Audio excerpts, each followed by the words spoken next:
जैसे हमारी रिपोर्टर आयशा तंजीम ने कहा कि एक मैराथन सेशन चल रहा है, अब उसमें मुल्ला बरादर भी अगर शामिल हो जाते हैं तो वाशिंगटन के लिए इसकी कितनी अहमियत है, क्या तब्दीली आ सकती है फिर सिचुएशन में?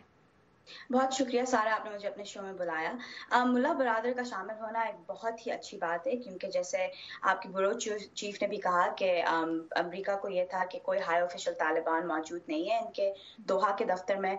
मुल्ला बरादर की रिलीज की वजह से जो अमेरिका ने नेगोशिएट की थी तालिबान के साथ, अब उनका दफ्तर में आना, उनकी जो हिस्ट्री है मुल्ला उमर के साथ, ये सब दिखाता है कि तालिबान खुद भी संजीदा है अमन मुज़ाकरात के बारे में। इवन दो ये 5-6 दिन से चल रहे हैं, लेकिन शुरू होने से पहले भी तालिबान ने कहा था कि वो शायद नहीं करेंगे, शायद नहीं मिलेंगे अमेरिका से, लेकिन अब ये क्योंकि 5वां दिन है, ये एक बहुत पॉजिटिव डेवलपमेंट है। अच्छा, ये बताइएगा, अब जिस तरह हम ये देख रहे हैं कि मुमकिन है कि तालिबान इस बात पे आमादा हो रहे हैं कि अफगानिस्तान की सरजमीन को किसी दूसरे मुल्क के खिलाफ नहीं इस्तेमाल किया जाएगा, और मतलब इसका यह है कि अफगानिस्तान में जो दीगर इंतहा पसंद तंजीमें मौजूद हैं उनकी तालिबान हिमायत नहीं करेंगे। अब उसमें एक बड़ा नाम अलकायदा का है, दूसरा आइसिस का।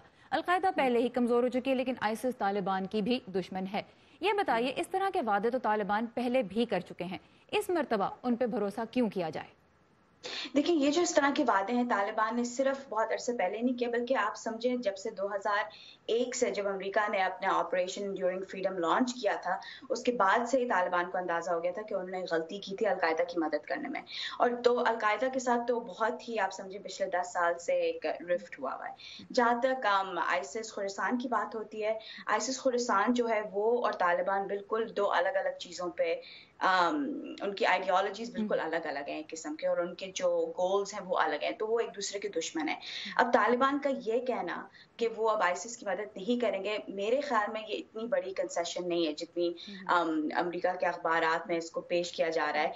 आई थिंक ये थोड़ा सा जो इस तरह से पेश किया जा रहा है, इसका एक पॉलिटिकल गोल है या एक सियासी मकसद है, ये दिखाने के लिए कि तालिबान जो है वो बदल रहा है। जो तालिबान के जो दो मेन गोल्स हैं वो ये है कि वो अमेरिकी फौज अफगानिस्तान से निकल जाए, और दूसरा ये कि जो अफगान हुकूमत अभी मौजूद है उस हुकूमत को खत्म किया जाए। ये इनके दो सबसे बड़े गोल्स हैं। अब ये बताइए कि अगर तालिबान की तरफ से इस तरह की कंसेशन सामने आती हैं तो एम्बेसडर ज़ल्मी खलीलजाद को मुज़ाकरात में किस किस्म की कंसेशन फिर तालिबान को देनी चाहिए इस मोड़ पे?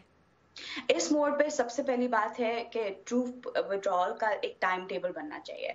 अब ये टाइम टेबल इस तरह से हम पहले भी देख चुके हैं, ओबामा एडमिनिस्ट्रेशन के अंदर 2014 में हमने ट्रूप विड्रॉल देखा था, तो ये मुमकिन है कि ये दोबारा हो। एंड खास तौर पे सदर ट्रंप का जो एक एटीट्यूड है कि वो चाहते हैं कि सिर्फ अफगानिस्तान से ही ना निकले बल्कि सीरिया से भी निकले, तो एक टाइम टेबल का एक आप समझे एक मौका मिल रहा है कि एक फीजिबल टाइम टेबल बने, एक ऐसा टाइम टेबल बने कि जो ट्रूप्स निकल जाए अफगानिस्तान से। दोनों साइड्स एक तरह से एक दूसरे को थोड़ा थोड़ा वो देने में इस वक्त लग रहा है कि उस तरफ बढ़ रही हैं जो फरीकैन एक दूसरे से चाहते हैं। सहर खान केटो इंस्टीट्यूट के साथ मुंसलिक तज्जियाकार हमारे साथ ही। सहर, आपके वक्त का बहुत शुक्रिया। शुक्रिया।